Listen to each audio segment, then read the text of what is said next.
What's the meaning of akin? Akin.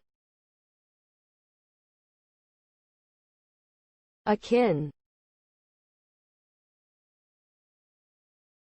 Akin.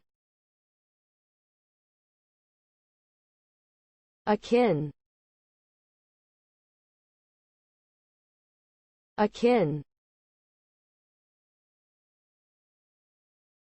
Akin means similar or related in quality or character. It is often used to refer to things that have a close resemblance or connection to each other.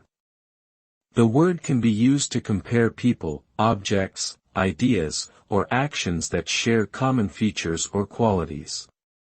For example, two siblings may be described as akin because they both share similar physical traits or personality traits. The term can also be used more broadly to describe groups or cultures that are closely related, such as two countries with similar customs or traditions.